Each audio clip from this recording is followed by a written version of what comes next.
Olá, bem-vindos a mais um estudo da obra Missionários da Luz, psicografia de Chico Xavier e ditado pelo espírito André Luiz. Estamos em nosso estudo de número 52, chegando já ao fim dessa obra, de tantos ensinamentos colhidos e que faz parte de uma coleção no mundo espiritual pela descrição de André Luiz. Estamos no capítulo de número 18, chamado Obsessão. Já estamos trabalhando esse capítulo há algum tempo, por conta da importância dele e dos detalhes que André Luiz consegue extrair das lições de Alexandre. No último estudo, acompanhávamos o diálogo de espíritos perseguidores com os auxiliares de uma reunião mediúnica para libertar os obsidiados. Colhemos então vários conceitos da importância da participação do obsidiado para sua própria libertação, a semelhança do que ocorria na época do Cristo, quando ele disse: "Tua fé te curou", demonstrando aí a importância fundamental da participação do doente para a sua própria cura.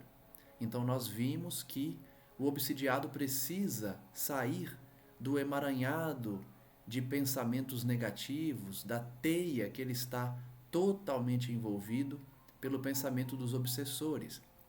Inclusive, dos 5 casos que estamos analisando, um deles é de subjugação, ou seja, o último nível da obsessão, que André Luiz nomeou aqui como possessão, que podemos afirmar que é sinônimo do termo subjugação. Já falamos que, para mim, a ideia mais exata dessa última forma de obsessão, esse último nível, é a subjugação, justamente pela vontade do obsessor prevalecendo sobre a vontade do obsidiado. Então nós vimos o último diálogo com o espírito que atormenta uma moça por conta do sofrimento que ela lhe impôs na última encarnação. E apesar da argumentação dos bons espíritos, ele não se convenceu. Vejamos então agora quais serão as estratégias da espiritualidade para libertar aquela moça. No final do último estudo, nós vimos esse conceito aí da importância do doutrinador, do dialogador, daquele responsável por conversar com os espíritos das sombras para libertar quem sofre. E o conselho de Alexandre aí é justamente no sentido de que é necessário que o doutrinador pratique o que fala, que a sua conduta seja compatível com o que prega e com o que aconselha aos espíritos sofredores, sob pena da sua doutrinação ser quase sempre vã, ou seja, sem qualquer efeito prático, sem qualquer libertação.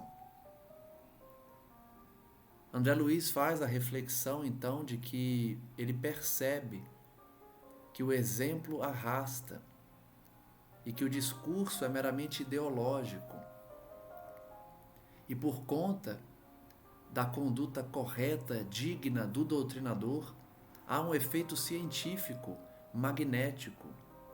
Porque quanto mais elevado é o dialogador, quanto mais sintonizado ele está com as esferas mais altas, maior influência ele terá sobre o espírito obsessor, permitindo a sua libertação, o seu afastamento quando necessário e, finalmente, a cura daquele que sofre a sua perseguição.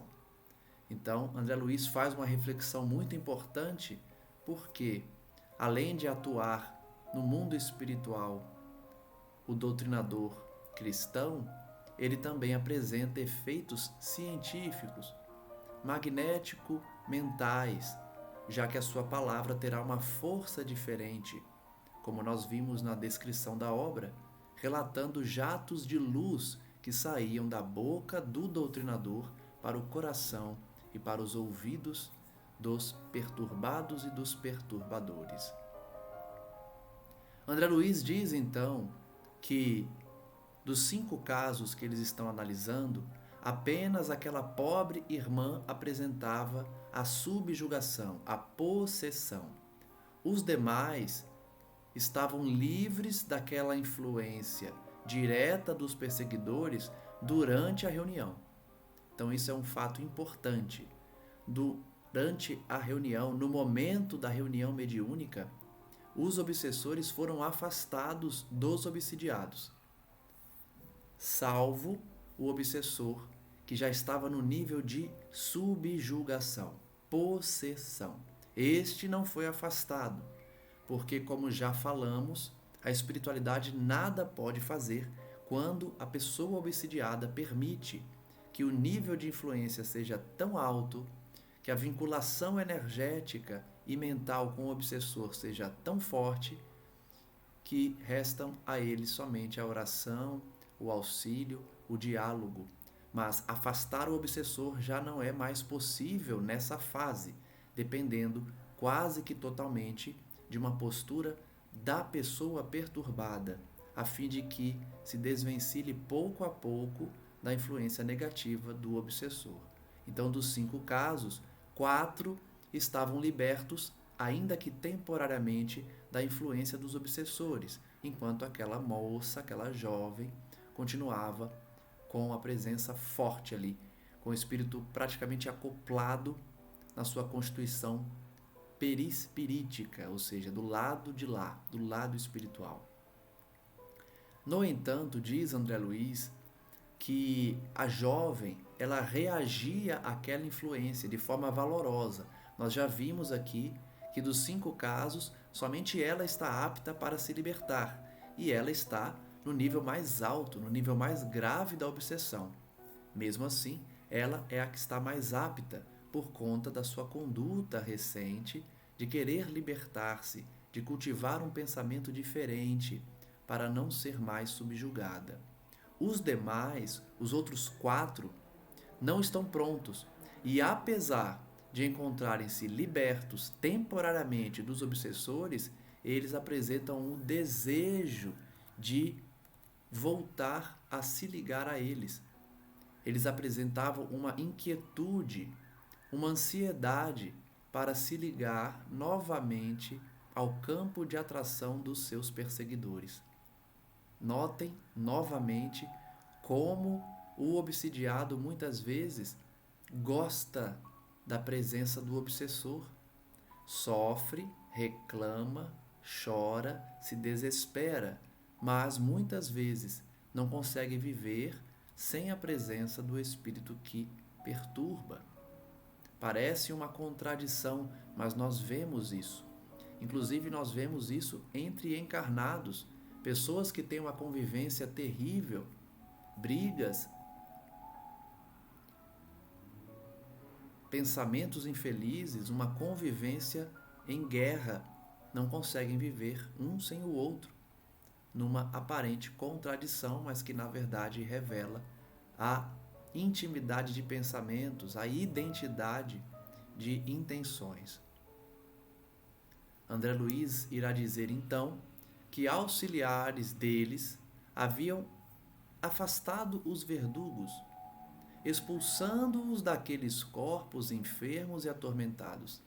Notem que André Luiz usa a expressão expulsar mesmo, porque eu sempre falo aqui nos estudos que, diferente do que ocorre com as práticas da Igreja Católica no exorcismo, no espiritismo nós não pretendemos expulsar os espíritos inferiores, nós buscamos esclarecê-los e encaminhá-los ao resgate. Mas André Luiz usa a expressão expulsar mesmo. É claro que em alguns casos o diálogo não resolve, o encaminhamento não resolve e é necessária uma medida mais drástica como essa expulsão. Todavia, os interessados nas melhoras físico-psíquicas primavam pela ausência íntima, conservando-se a longa distância espiritual dos ensinamentos que que o doutrinador encarnado, ao influxo dos mentores de mais alto, ministrava com admirável sentimento. Então, que pena que os demais obsidiados não se tocavam no coração pelas palavras de Alexandre, pelas palavras dos intermediários que ali dialogavam com todos. Eles estavam com um pensamento distante, querendo vincular-se aos seus obsessores e não escutando aos conselhos dos bons espíritos. A atitude deles era de insatisfação e ansiedade, queriam sair dali, queriam voltar ao contato dos seus perseguidores, dos seus obsessores. Dir-se-ia que não suportavam a separação dos obsessores invisíveis. Não suportavam essa separação. Olha que dependência estão eles. Como estão dependentes dos obsessores.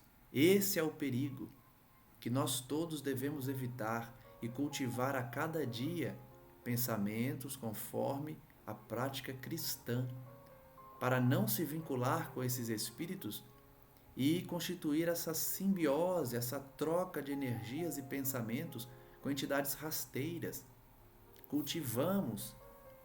Devemos cultivar, cultivemos então diariamente o contato com os bons espíritos, com os mentores, e para isso precisamos abandonar várias práticas a que estamos acostumados, como maledicência, inveja, filmes violentos, sensuais, pornográficos, um clima de briga dentro de casa. Então, muitas pessoas não conseguem ter uma vinculação com seus mentores por conta dos seus hábitos.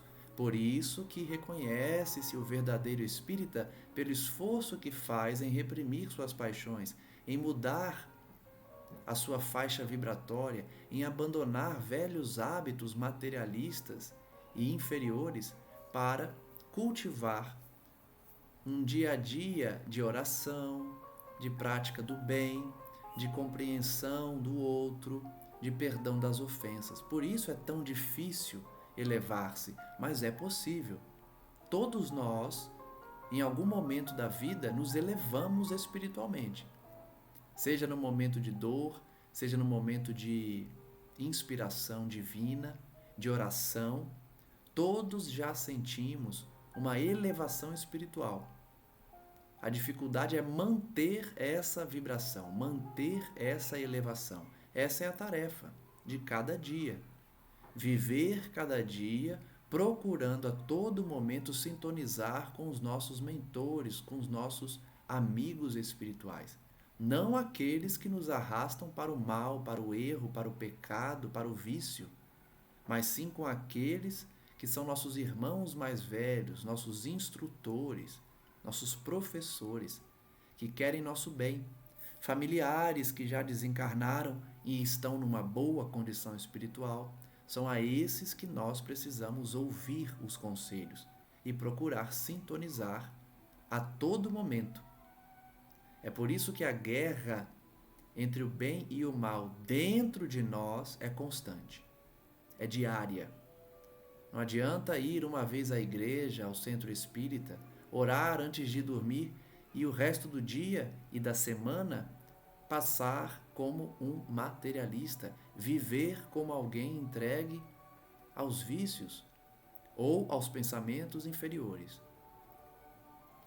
Por isso, aqueles obsidiados estavam tão ligados aos seus obsessores, não queriam abandonar as suas práticas velhas, antigas, de viciação.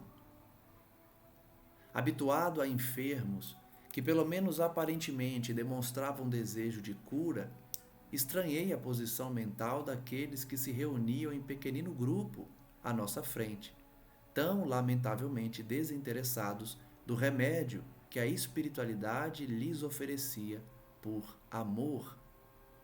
Então André Luiz fica triste, fica chateado por ver um grupo de perturbados, de espíritos que estão vinculados a obsessores, não se interessarem pelo remédio que estava sendo levado naquele momento para a sua cura. Alexandre percebeu então a surpresa de André Luiz e disse: em geral, 90% dos casos de obsessão que se verificam na crosta constituem problemas dolorosos e intrincados. 90% são de problemas dolorosos, complicados. Quase sempre, o obsidiado padece de lastimável cegueira com relação à própria enfermidade. Em quase todos os casos, portanto, de obsessão, o obsidiado não enxerga que está doente, que está perturbado, que está vinculando-se com um espírito trevoso. E porque não atende ao chamamento da verdade, pela cristalização personalista, torna-se presa fácil e inconsciente, embora responsável, de perigosos inimigos das zonas de atividades grosseiras. Notem, então, que essa falta de vista, essa cegueira, é decorrente do personalismo, do orgulho, da vaidade. O obsidiado, ele não quer enxergar que está numa condição infeliz, perturbada. Ele acha que está bem. Ele acha que é, muitas vezes, elevado. Mas, na verdade, está totalmente vinculado a espíritos inferiores e não quer enxergar. Por isso se entrega inconscientemente, apesar de ter responsabilidade nisso. Importante essa frase que foi destacada por Alexandre. Ele se entrega inconscientemente, porque não percebe que está sendo vinculado a um espírito rasteiro. Porém, essa inconsciência não significa inimputabilidade, ou seja, não significa falta de responsabilidade. Apesar de ser inconsciente, ele sabe que está se vinculando a um espírito ruim. Comumente, verificam-se casos dessa natureza em vista de ligações vigorosas e profundas pela afetividade mal dirigida ou pelos detestáveis laços do ódio, que em todas as circunstâncias é a confiança desequilibrada convertida em monstro. Olha que interessante essa definição. Ele está nos ensinando que as obsessões são firmadas, têm a sua vinculação ou por um sentimento de afetividade que se desequilibrou ou por ódio. Então notem que a obsessão ela pode ser causada não por dois espíritos que se odeiam, mas que têm uma afetividade desequilibrada. As palavras que eles usam aqui é afetividade mal dirigida e, além disso, o ódio. Então, essas obsessões podem ser caracterizadas por esses dois sentimentos, uma afetividade mal dirigida ou pelo ódio, que é mais grave, né? E aí a gente pode entender como afetividade mal dirigida alguém que tem ciúme doentio, alguém que tem um suposto dever de proteção que foge da normalidade. Isso vai desequilibrando, vinculando os espíritos. Existem doenças psicológicas, distúrbios comportamentais, por exemplo, entre irmãos gêmeos, entre mães e filhos, mães e filhas. Existem alguns programas, se eu não me engano, na Discovery ou em algum outro canal de TV fechada, que mostra esses relacionamentos. Então, irmãs gêmeas que precisam viver tudo juntas, que não conseguem se separar, que moram juntas, obrigam seus companheiros a morar juntos também, porque elas não vivem uma sem a outra, tem uma dependência doentia, desequilibrada, atingindo aí um distúrbio mesmo comportamental. Então isso é um exemplo de afetividade mal dirigida. Não é ódio, pelo contrário, elas se amam muito, se idolatram e não conseguem viver separadas. E além disso, tudo que uma vive, a outra tem que viver. Então eu lembro que teve um episódio que uma irmã gêmea precisou fazer uma obturação, uma retirada de um dente. E a outra irmã não precisava, os seus dentes estavam saudáveis. Mas como a irmã iria extrair um dente, ela também queria extrair. Porque tudo que a irmã vivia, ela tinha que viver também. Um processo bem perturbado aí de comportamento, de dependência emocional, que demonstra aí essa fala, né, que pode proporcionar uma obsessão por conta da afetividade mal dirigida. É o oposto do ódio, mas não é um amor sublime, não é um amor equilibrado, é uma afetividade desequilibrada. Alexandre então fez uma longa pausa, verificando os trabalhos em curso, mas como quem desejasse socorrer a André Luiz com lições inesquecíveis na luta prática, prosseguiu, apesar das obrigações da hora.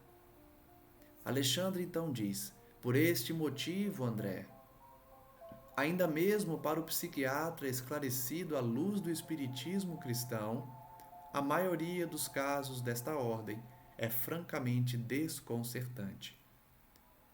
Então, a maioria das obsessões é desconcertante até mesmo para o psiquiatra espírita, que tem o conhecimento da vida espiritual, que percebe uma influência espiritual em seus pacientes.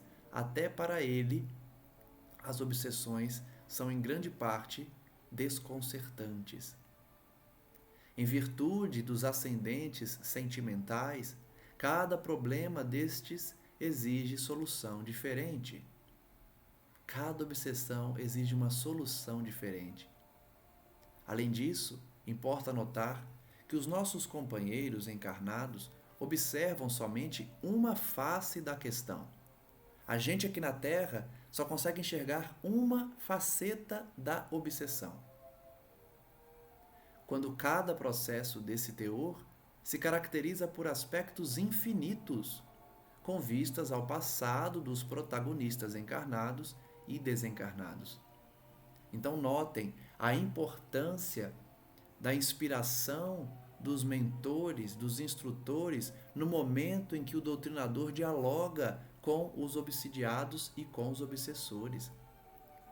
Porque nós aqui na Terra, encarnados, os doutrinadores que estão encarnados, os dialogadores que estão aqui trabalhando encarnados, eles não têm conhecimento do passado espiritual daqueles dois, dos obsidiados e obsessores. Nós aqui não temos conhecimento do passado daqueles que estão envolvidos na trama obsessiva. Quem tem esse conhecimento é a espiritualidade, por isso eles inspiram, eles sopram ideias ao doutrinador, eles direcionam o diálogo para que seja demonstrado ao obsidiado e ao obsessor a história que eles trazem. Então aqui nas reuniões mediúnicas a gente só consegue enxergar um lado da moeda. Quem tem maior conhecimento do passado daqueles protagonistas são os mentores da espiritualidade. Diante do obsidiado, fixam apenas um imperativo imediato, o afastamento do obsessor. Então, os doutrinadores aqui da Terra, geralmente, eles têm um objetivo: afastar o obsessor. Por isso que eu disse que nas práticas católicas de exorcismo, a intenção do padre é expulsar o chamado demônio, mandá-lo de volta para o inferno, conforme eles acreditam que ele veio de lá. E muitas vezes nós nos influenciamos por essas práticas E no Espiritismo pretendemos também apenas expulsar o obsessor, quando na verdade ele precisa de ajuda. Diz Alexandre: como rebentar de um instante para outro algemas seculares, forjadas nos compromissos recíprocos da vida em comum? Nós vimos aqui que a obsessão é uma algema colocada no braço do obsessor e no braço do obsidiado, como disse Haroldo Dutra em uma palestra recente. Está dito aí por Alexandre. Não há como desatar essas algemas construídas no passar de séculos, forjadas em compromissos de ambos os protagonistas, que hoje um deles ocupa a posição de algoz e o outro ocupa a posição de vítima, mas que no passado esses papéis se invertiam e se inverteram por muitas vezes.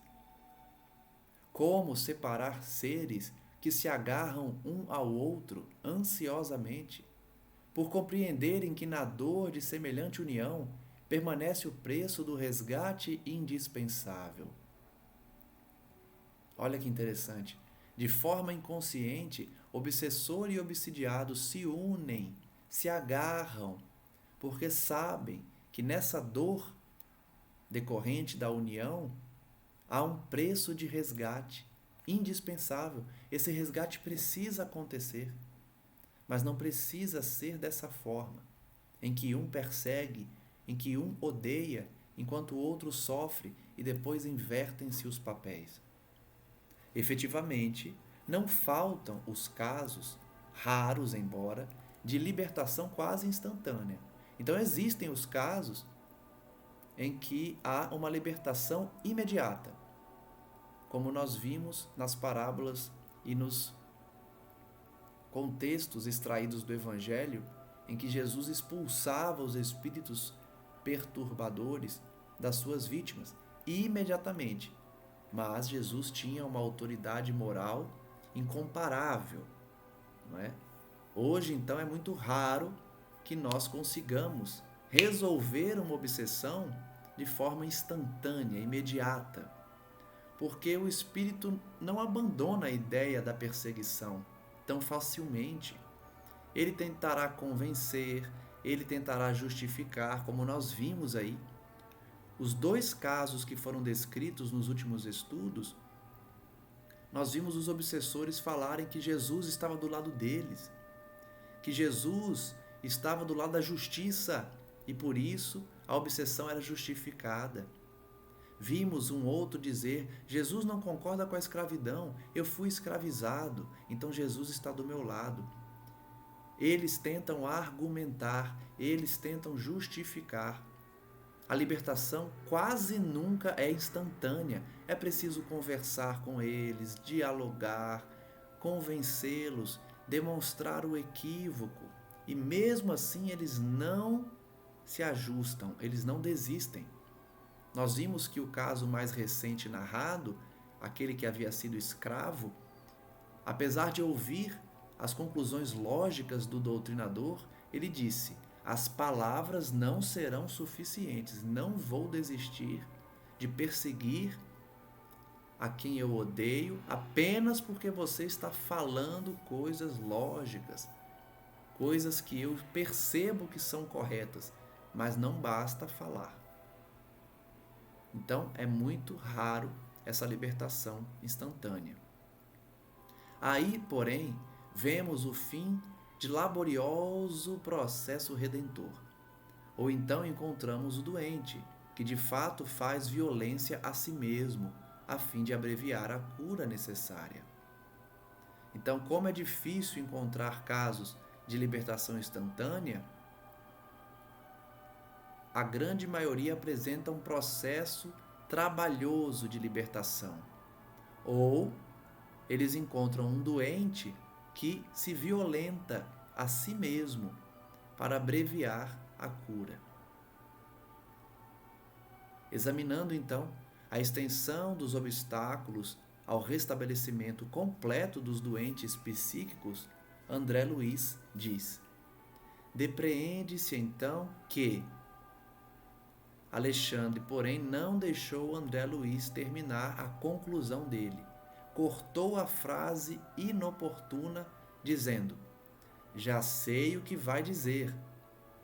Verificando as dificuldades que relaciono para o seu aprendizado natural, você pergunta se não será infrutífero o nosso trabalho e se não será melhor entregar o obsidiado à própria sorte. Então notem que Alexandre completou a pergunta de André Luiz. Na verdade, era uma conclusão. André Luiz estava concluído: bem, diante de toda essa informação, eu concluo que não adianta de nada o nosso trabalho, que nós estamos aqui à toa. Se a libertação depende do obsidiado, o que a gente está fazendo aqui?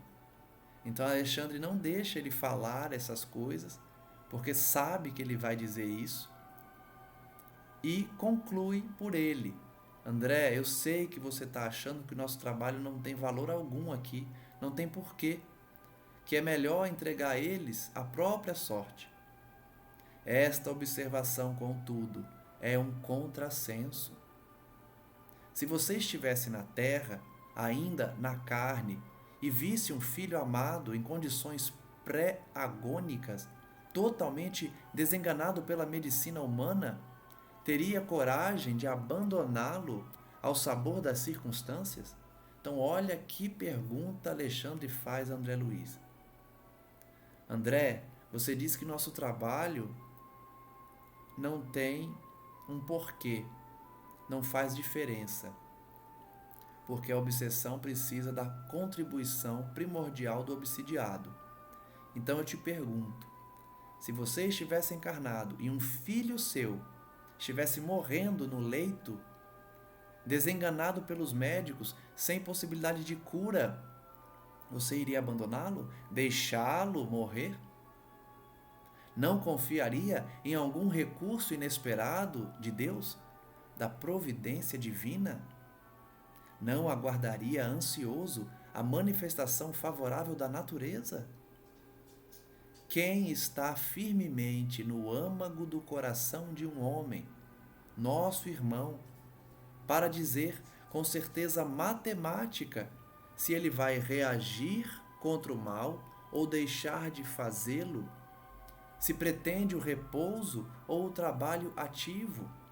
Note que o raciocínio de Alexandre é no sentido de que nós somos imperfeitos, não conseguimos visualizar se alguém vai se libertar ou não, se alguém vai aproveitar do auxílio ou não. Nós não temos condições de saber de antemão se um obsidiado vai aceitar a cura ou não. Então, é preciso fazer a nossa parte. Não pensar nisso, se o trabalho vai ter um fim, se o trabalho vai ter uma conclusão, se o objetivo vai ser alcançado ou não. Cumpre a tarefa, ajuda, auxilia, realiza a assistência e entrega para Deus o resultado. Se vai libertar ou não, aí é com Deus, aí é com eles também. Mas nós temos que fazer nossa parte. Nenhum trabalho é em vão. Se eles não se despertam naquele momento, despertarão depois. Não podemos, desse modo, mobilizar qualquer argumento intelectual para fugir ao nosso dever de assistência fraterna ao ignorante e sofredor. Olha que bonito! Não há argumento intelectual que afaste o dever de auxílio, o dever de assistência. Muitos vão tentar, muitos vão justificar pelo intelecto, pelo raciocínio, de que um auxílio é em vão, de que não adianta ajudar. Vemos muitos exemplos na esmola, na ajuda financeira que se dá a um mendigo, a um morador de rua. Muitos pensam, não adianta eu ajudar, ele vai voltar para a droga, ele vai voltar para a mendicância. então não vou ajudar. Muitos raciocinam a caridade, criam obstáculos à prática da caridade. Eu já vi muita gente falar que não ajuda certas pessoas porque sabe que a pessoa vai se encostar, sabe que a pessoa vai se aproveitar daquela caridade. E aí nós temos um dever de não ajudar com esmola e sim com trabalho. Mas eu já tive a oportunidade de conversar com um amigo que pensa assim e falei para ele: imagina se Jesus pensasse assim. Imagina se nossos guias espirituais pensassem assim. Eu não vou ajudar o Lucas. Ele vai voltar a errar. Imaginem se Jesus falasse: eu não vou reencarnar e dar a minha vida para salvar a humanidade. Aceitar a injustiça de ser assassinado sem crime, condenado sem ter feito nada contra as leis humanas e divinas. Não vou. A humanidade vai continuar errando. Então, para que eu vou? É esse raciocínio que a gente tem muitas vezes ao negar ajuda a alguém, ao negar a caridade. Começamos a colocar várias exigências para fazer o bem. Respeito a condição e a posição de cada um, mas sempre vou defender que caridade você não raciocina. Você não fica pensando no resultado, você ajuda. Se a pessoa está enganando, se a pessoa não vai aproveitar a oportunidade, é um problema dela. É mais uma dívida que ela está amealhando, contraindo. Cabe a nós, enquanto cristãos, ajudar sempre. Logicamente que eu não estou dizendo que nós devemos sair doando nossos bens, dando dinheiro para todos que aparecerem, para pessoas que são de reconhecidamente má fé. Não é isso que eu estou dizendo. Eu estou falando das pessoas que criam obstáculos para ajudar qualquer pessoa, que não auxiliam ninguém porque é tarefa do governo, dos políticos, que eu também sou um pobre coitado, eu não tenho condições, quando muitas vezes a pessoa simplesmente ela não quer ajudar e justifica essa falta de caridade. Então é importante a gente refletir nisso. De forma alguma a nossa ajuda será em vão. Estamos vendo aqui Alexandre demonstrar que mesmo nos casos de obsessão mais graves, em que a ajuda da espiritualidade não fará tanta diferença no momento, há um dever de auxílio fraterno, um dever de assistência que nenhum raciocínio intelectual pode afastar. Notem que ele usa: nós não podemos mobilizar nenhum argumento intelectual para fugir ao dever de assistência fraterna ao sofredor e ignorante. Para mim é muito claro, nenhum argumento pode afastar a assistência.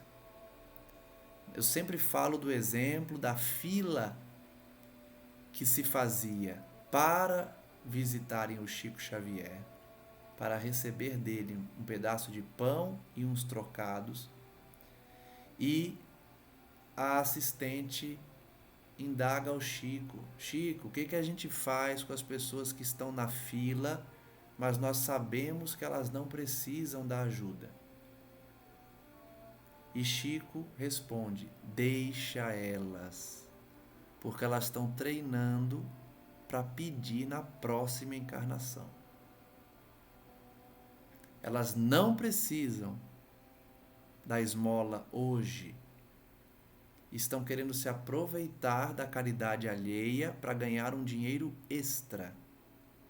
Elas não precisam, mas deixa, porque elas estão treinando para a próxima encarnação.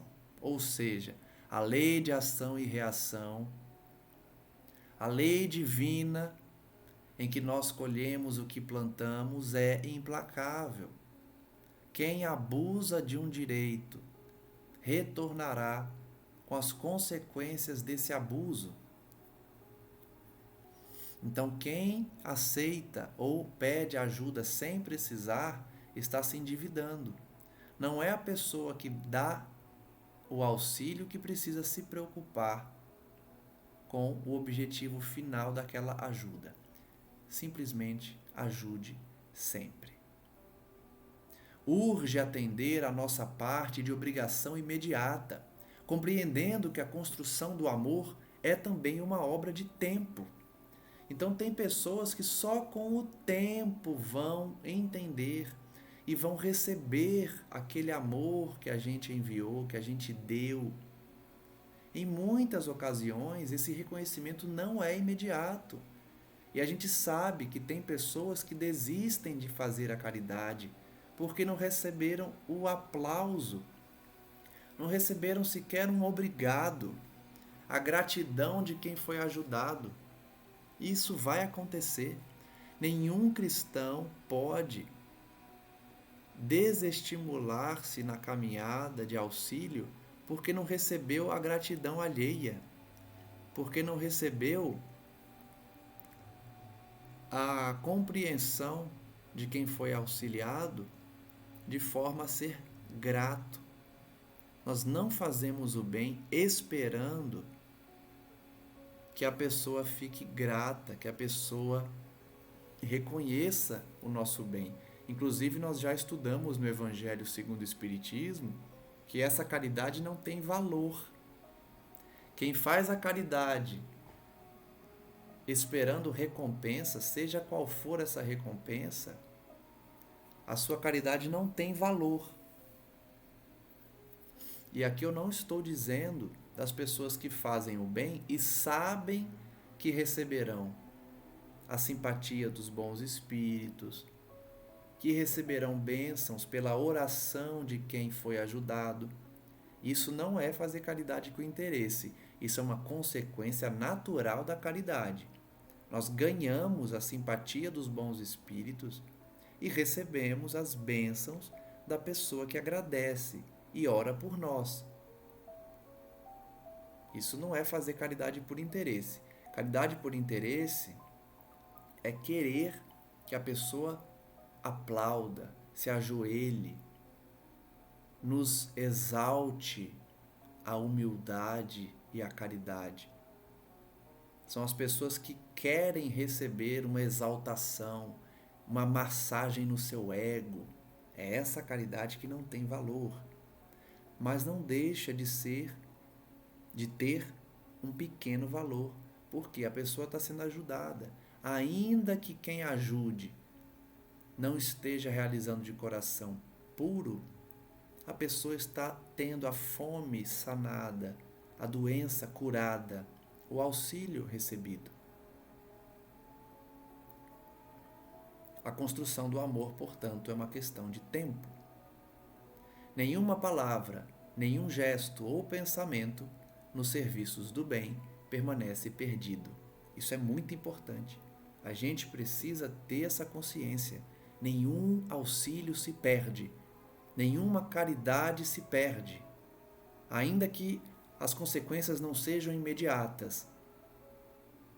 Algum dia o indivíduo perceberá a ajuda que recebeu e lembrará do pão que oferecemos, da palavra amiga, do abraço fraterno. André Luiz, então, diz: compreendi a nobreza da observação e fiquei em silêncio. Ou seja, fiquei quietinho depois dessa resposta que Alexandre me deu. E porque o meu orientador voltasse a cooperar ativamente nos trabalhos em andamento, passei a examinar os doentes psíquicos, enquanto o doutrinador terreno prosseguiu em sua luminosa tarefa de evangelização. Então, enquanto o encarnado doutrinador dialogava com os espíritos, André Luiz manteve a sua atenção na parte psíquica dos obsidiados. A jovem que reagia contra a perigosa atuação dos habitantes das sombras demonstrava regular normalidade em seu aparelho fisiológico. Recapitulando, das 5 obsessões, 4 não eram subjugação e os obsessores estavam afastados, temporariamente. E um dos casos era uma obsessão de subjugação, uma possessão. Mas mesmo nesse caso mais grave, a jovem obsidiada queria libertar-se. Então seu corpo apresentava normalidade. Ela estava lutando contra a obsessão e estava vencendo por conta da sua conduta, do seu pensamento. André Luiz percebe então que o seu corpo está equilibrado. Semelhava-se a alguém que movimentava todas as possibilidades da defensiva para conservar intacto o equilíbrio da própria casa. Então, vendo aquela cena, André Luiz diz que é como se fosse alguém defendendo sua casa, usando todos os argumentos, todas as possibilidades para defender a sua casa. Entretanto, os demais, ou seja, os outros 4, exibiam lamentáveis condições orgânicas.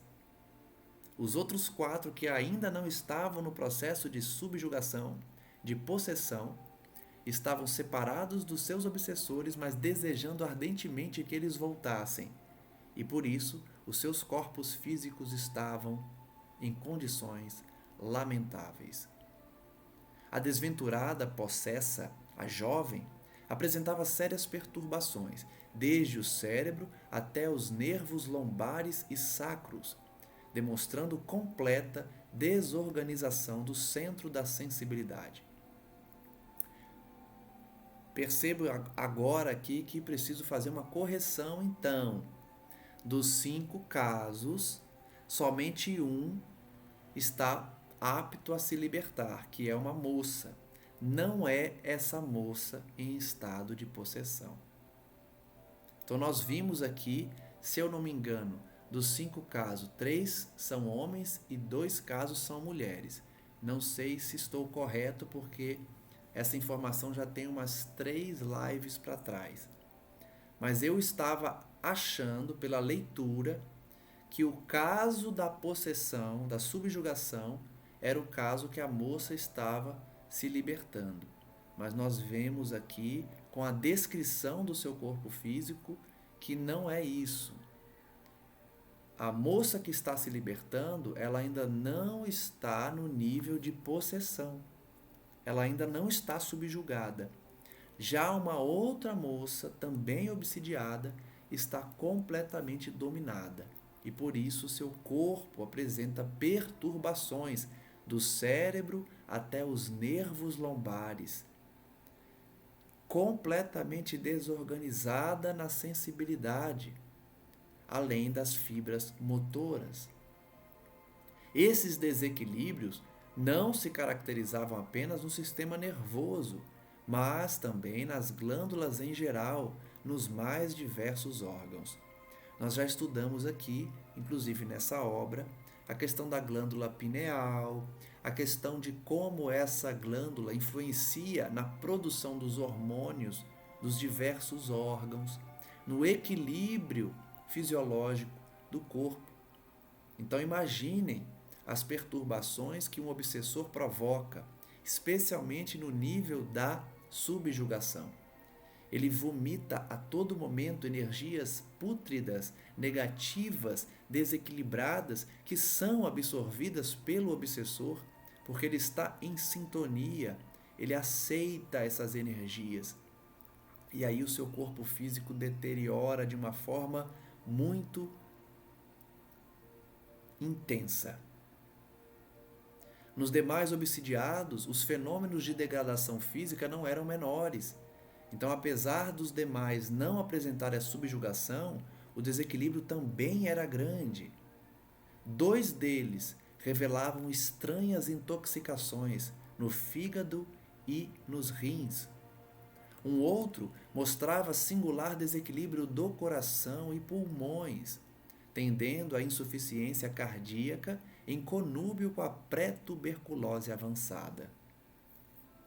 Nós vimos nessa obra que a influência negativa dos maus espíritos produzem pequenos seres, pequenos elementos microscópicos, larvas, que se alimentam da energia vital dos órgãos, trazendo então doença, trazendo desequilíbrio intenso aos órgãos do corpo físico do obsidiado, do perturbado. Então imagine a condição fisiológica de alguém que está em subjugação ou alguém que está numa obsessão avançada, como esses que estamos acompanhando. Todos eles apresentavam desequilíbrios fisiológicos graves, desde perturbações no coração, pulmões, até a formação de uma pré-tuberculose avançada. Enquanto examinava, André Luiz diz que aqueles inquietantes quadros clínicos faziam com que o orientador encarnado da Assembleia, fazendo-se intérprete dos benfeitores do plano espiritual, espalhasse amor cristão e sabedoria evangélica a longos jorros, efetuando com extrema fidelidade ao Cristo a semeadura da caridade, da luz e do perdão. De novo, André Luiz ressalta a beleza que é o trabalho de doutrinação, de dialogação com as trevas. As palavras ditas pelo doutrinador jorravam intensa luz, eram fiéis ao Evangelho do Cristo, semeando caridade, luz e perdão. É por isso que a espiritualidade valoriza a nossa atuação enquanto encarnados, porque essa energia que nós manipulamos, energia magnética, fluidos salutares, são direcionados por conta da nossa energia de encarnados, que são potencializadas pelos desencarnados. Desejando a minha elevação nas atividades construtivas, Alexandre aproximou-se e disse: repare no serviço de fraternidade legítima. Não temos o milagre das transformações repentinas, nem a promoção imediata aos planos mais elevados dos que se demoram no campo inferior. A tarefa é de sementeira, de cuidado, persistência e vigilância.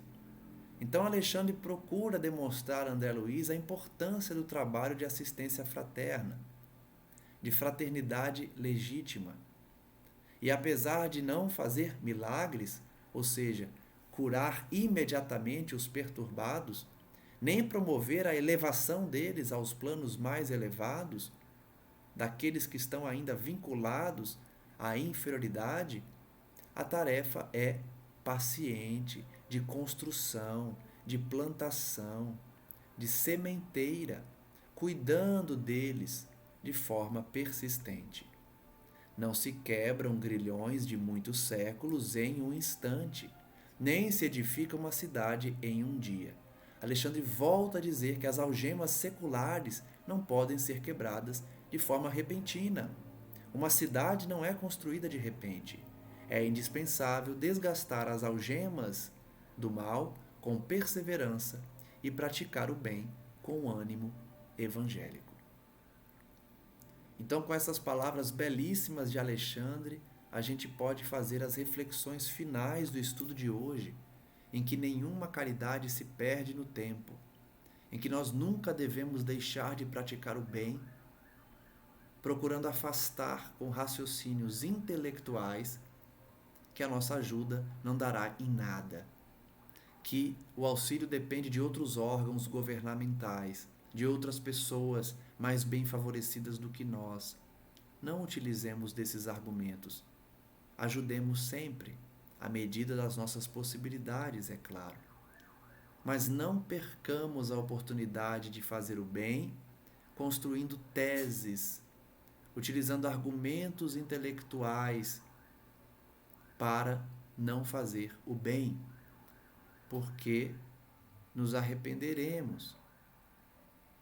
Se assim fizermos, com certeza iremos nos arrepender pela perda da oportunidade da prática do bem. Agradecemos então a espiritualidade amiga que nos envolve e nos auxilia a cada dia e rogamos nesse momento a todos que nos acompanham ouvindo esses estudos para o nosso aprimoramento intelecto-moral. Que os nossos mentores, nossos guias, nossos espíritos amigos, parentes desencarnados, possam todos nos abençoar nesse momento, nos guiar os passos, nos inspirar para falar do Evangelho do Cristo. E que Ele, nosso Mestre, nosso modelo maior, continue a nos envolver a cada dia, a nos abençoar, a envolver toda a terra nessa energia santificada que vem do Pai. E que nós, aqui na terra, enquanto encarnados, aproveitemos a oportunidade para fazer o bem, para amar, para servir, porque são poucas as oportunidades que nos surgem quando não estamos sintonizados no bem. É preciso um esforço diário de manutenção do psiquismo elevado para o conúbio com entidades felizes, com os mentores, com os instrutores que nos amam, que nos querem bem e que nos orientam a cada dia no melhor caminho a ser tomado. Que possamos, enfim, utilizar o nosso livre-arbítrio para escolhas felizes, escolhas equilibradas, que trazem felicidade aos outros, que servem a um propósito maior da prática do bem, de espalhar as sementes do Evangelho nos corações que estão ainda áridos, secos, ressequidos pelo mal e pela perturbação. Porque nós todos um dia estávamos lá também, distantes do Cristo, realizando atividades infelizes, tomando decisões equivocadas e, consequentemente, semeando a discórdia e o desequilíbrio.